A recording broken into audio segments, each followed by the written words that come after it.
नमस्कार साथियों। आज बीएड वालों के लिए एक काला दिन के तौर पर 11 अगस्त देखा जा सकता है, क्योंकि आज सुप्रीम कोर्ट का जो फैसला है वो बीएड वालों को प्राइमरी टीचर के तौर पर या प्राथमिक शिक्षक के तौर पर एलिजिबल नहीं मानता है। और 11 अगस्त को जो सुधांशु धुलिया जी की हेयरिंग के अंदर आज इस फैसले को लिया गया, और मुझे ऐसा लगता है कि कहीं ना कहीं बीएड वालों के साथ इनजस्टिस हुआ है। और मैंने सुबह लाइव आकर के भी बताया था जिस टाइम पर ये हियरिंग चल रही थी, और उसके बाद मैंने आप लोगों को ये भी बताया था कि अभी एक और केस पेंडिंग है जिसका अभी फैसला आना बाकी है सुप्रीम कोर्ट के अंदर।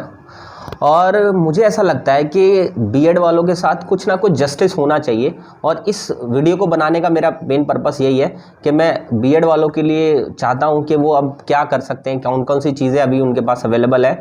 और मेनली जैसे कोर्ट केस की बात करते हैं तो कोर्ट केस के जो सुबह हियरिंग हुई थी उसके बारे में सिर्फ ओनली एक इन्फॉर्मेशन आपको पता चली थी, जिसमें बताया गया कि बीएड वालों को बाहर रखा गया है प्राथमिक शिक्षक से। लेकिन उसका जो जजमेंट है, जो कोर्ट का जजमेंट आता है, जो फुल फ्लेज जजमेंट होता है, काफ़ी पेजेस का होता है, वो अभी तक देखने को नहीं मिला। मैंने अभी जस्ट चेक ही किया था तो उसके अंदर मुझे अभी तक देखने को नहीं मिला। और अगर आप चाहते हैं देखना तो आप भी जा करके चेक कर सकते हैं, ठीक है। मैं डिटेल्स अभी आपको दे देता हूँ थोड़ी देर में। तो अब सरकार क्या कदम उठाएगी बीएड वालों के साथ, अब क्या होगा बीएड वालों का, या बीएड वालों को अब क्या करना चाहिए, बहुत सारे सवाल हैं बीएड वालों के मन में। बहुत सारे बच्चों के फ़ोन मैसेजेस आ रहे हैं और सभी रो रहे हैं, सभी अफसोस कर रहे हैं, गिल्ट कर रहे हैं कि मैंने क्यों बीएड किया या मैंने क्यों इतनी मेहनत की, मेरे इतने अच्छे मार्क्स हैं, मेरे 150 मार्क्स हैं, 155 मार्क्स हैं, इन सब का क्या होगा। मतलब बहुत सारे बच्चों के फ्रस्ट्रेशंस हैं, बच्चे बहुत ज़्यादा परेशान हैं बीएड को लेकर के।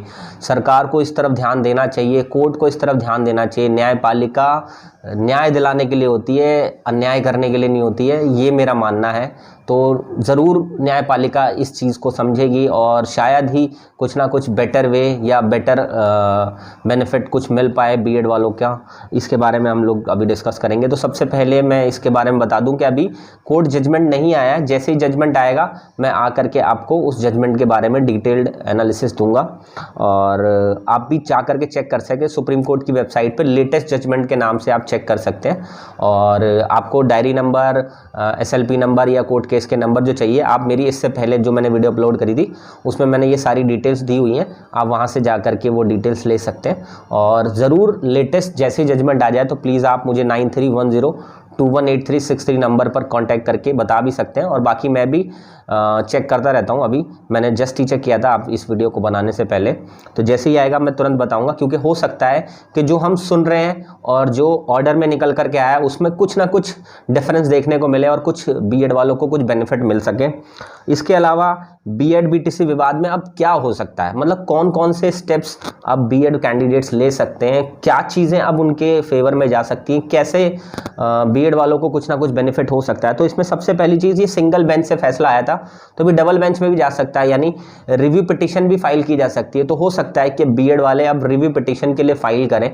तो देखते हैं कुछ भी जो भी अपडेट होगी कि शायद 1-2 दिन के अंदर आपको ये पता चल जाएगा कि अगर रिव्यू पिटीशन फाइल की गई है तो सुप्रीम कोर्ट में क्या रिव्यू पिटीशन रजिस्टर हो गई है या नहीं हुई है, उसके बारे में भी इंफॉर्मेशन मिलेगी। और अभी बीएड का जैसे ही ऑर्डर जजमेंट आ जाएगा, जो सुप्रीम कोर्ट ने सुबह मॉर्निंग में ऑर्डर पास किया है, तो उससे भी काफ़ी चीज़ें हेल्प मिलेंगी। और इसके अलावा सरकार भी बहुत सारे कदम उठा सकती है। अगर बीएड वालों को वाकई सरकार चाहती है कि प्राथमिक शिक्षक के तौर पर बीएड वाले भी एलिजिबल रहें, जो कि एनसीईटी की गाइडलाइन के अकॉर्डिंग सरकार की बात को बताता भी है, तो सरकार भी कोर्ट के अंदर जा सकती है, या सरकार कोई ऐसा रूल बना सकती है, सरकार कोई ऐसा नियम ला सकती है। मतलब रूल के अंदर रिक्रूटमेंट रूल में ही चेंज कर सकती है। वो रिक्रूटमेंट रूल अगर चेंज कर देती है सरकार, यानी गजट निकाल करके एक या तो कोई लॉ बना दे, ठीक है, कोई विधेयक लेकर के आए, कोई कानून लेकर के आए जिसमें बीएड और बीटीसी दोनों को एलिजिबल बनाया जाए, या इक्विवेलेंट भी किया जा सकता है दोनों को। ऐसे अगर कोई फैसले अगर सरकार करती है तो बहुत ज़्यादा बेनिफिट मिल पाएगा बीएड वालों को। इसके अलावा आप सब लोग से रिक्वेस्ट है मेरी, जितने भी बीएड धारक हैं, प्लीज़ पेशेंस बना करके रखिए, कुछ ना कुछ ज़रूर आप लोगों के लिए निकल करके आएगा। इनजस्टिस नहीं होगा, मेरा विश्वास करो। कहीं ना कहीं कुछ ना कुछ आप लोगों के लिए मैंने एक बात सीखी थी कि जब आपके मन का नहीं होता तो भगवान के मन का होता है, जब आपके मन का नहीं होता तो भगवान के मन का होता है। इसका मतलब ये है कि आप सोच रहे हैं कि शायद अभी आज जो सुप्रीम कोर्ट का ऑर्डर आया ये आपके हक में नहीं है, लेकिन जब भगवान के मन का होता है ना तो बहुत ज़्यादा अच्छा होता है। समझ रहे हो आप मेरी बात? तो हो सकता है कि कुछ ना कुछ बेटर आपके लिए देखने को मिले, या कोर्ट का जो ऑर्डर है, फाइनल जजमेंट जब पढ़ा जाए तो जजमेंट के अंदर कुछ ना कुछ ऐसे क्लॉज हों, कुछ ना कुछ ऐसी बातें लिखी हों जो बीएड वालों को खुशी की लहर दौड़ा सकती है। तो प्लीज़ जब तक लेटेस्ट जजमेंट ना मिल जाए तब तक आप थोड़ी सी होप रख सकते हैं। इसके अलावा 29 अगस्त को भी डेट लगी हुई है, एक और सुप्रीम कोर्ट के अंदर केस लगा हुआ है, उसकी भी डेट तक आप वेट कर सकते हैं। इसके अलावा सरकार की कोई नोटिफिकेशन आने तक भी आप वेट कर सकते हैं कि बीपीएससी के लिए, DSSB के लिए, केवीएस के लिए भी सरकार कुछ ना कुछ सोच रही होगी, प्लान कर रही होगी कि बीएड वालों के साथ क्या होगा, अब प्राइमरी टीचर के तौर पर उनको रखना है, नहीं रखना है, या क्या सरकार का स्टैंड है, इसके बारे में भी अभी क्लैरिटी नहीं है। तो तब तक आपको प्लीज़ वेट करना चाहिए, ये मेरा मानना है। इसके अलावा आप सबसे मिलकर के, हम सब मिलकर के, आप मिलकर के, मैं मिलकर के, और भी जितने बीएड धारक हैं सब मिलकर के सरकार के ऊपर प्रेशर बना सकते हैं, एनसीटीयू के ऊपर प्रेशर बना सकते हैं कि बीएड वालों के साथ जस्टिस किया जाए। क्योंकि 2018 के बाद लाखों बच्चों ने बीएड करी थी। क्यों करी थी बीएड? क्योंकि उनको पता था कि हम प्राइमरी टीचर में भी एलिजिबल हो जाएंगे और टीजीटी पीजीटी में भी एलिजिबल हो जाएंगे। क्योंकि टीजीटी में कई बार होता है कि सब्जेक्ट्स कॉम्बिनेशन मैच नहीं कर पाते, तो उन्होंने सोचा था कि हमारे लिए एक प्राइमरी टीचर एक बेस्ट ऑप्शन हो सकता है। अगर ऐसा पता होता तो वो डिप्लोमा ही करते, है ना।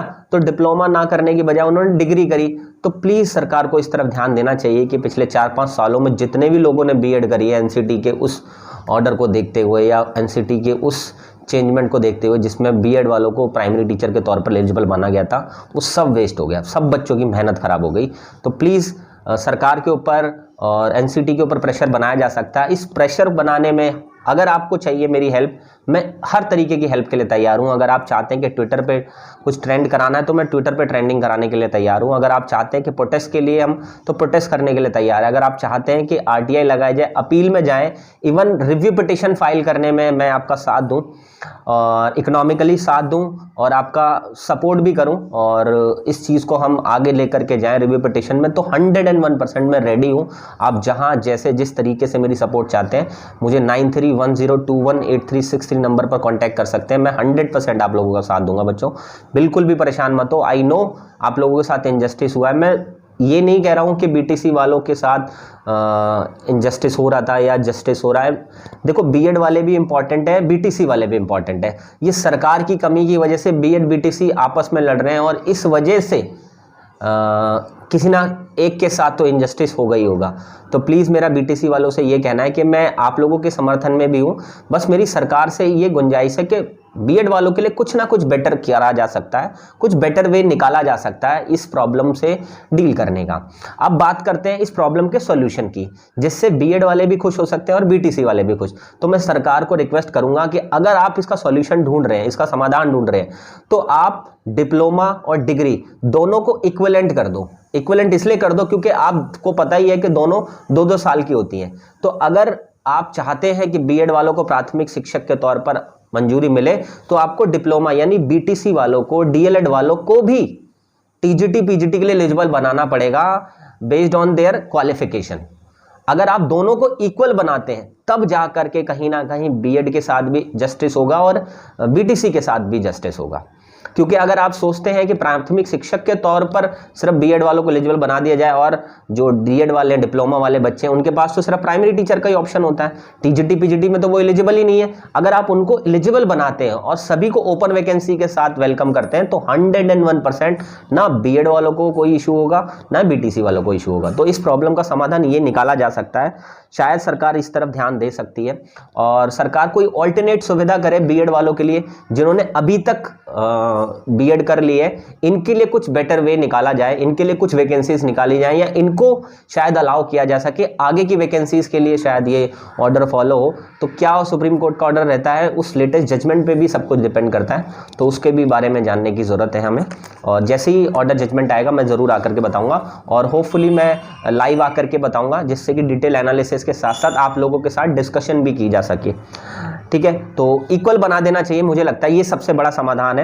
इसके अलावा किसी भी कैंडिडेट को, बीएड कैंडिडेट को मेरी ज़रूरत है, सरकार के ऊपर प्रेशर बनाने के लिए, सरकार के खिलाफ प्रोटेस्ट करने के लिए, रिव्यू पिटीशन फाइल करने के लिए या किसी भी लीगल रेमेडी के लिए, हर टाइप की हेल्प के लिए मैं रेडी हूँ। आप एनी टाइम बच्चों मुझे कांटेक्ट कर सकते हो और मैं 100% आप लोगों का साथ दूंगा।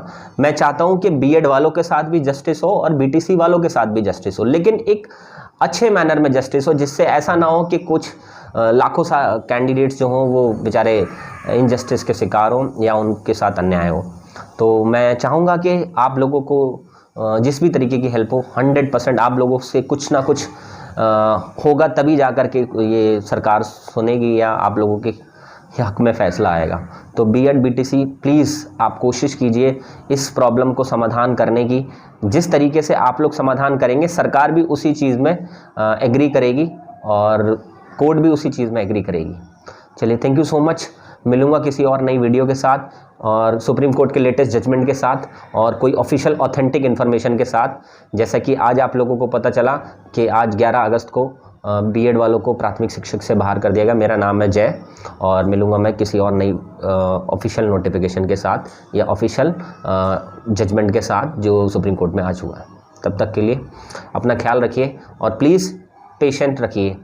जो मैं बीएड वालों के लिए बोलना चाहूँगा कि देखो, आपको इस टाइम पर अगर आपने थोड़ा सा पेशेंट रख लिया ना, तो मुझे ऐसा लगता है कि आप लाइफ में बहुत ज़्यादा चीज़ें आपके लिए प्रॉब्लमेटिक होंगी, वहाँ पर भी पेशेंस रख पाओगे। तो इसलिए ये छोटी चीज़ है, यहाँ पर थोड़ा सा पेशेंस रखो, चीज़ों को और बेटर वे से निकाला जा सकता है और भी बहुत सारी लीगल रेमेडीज़ हो सकती हैं, उनके ऊपर भी काम कर सकते हैं हम लोग। चलिए, थैंक यू सो मच। मिलते हैं किसी और नई वीडियो में।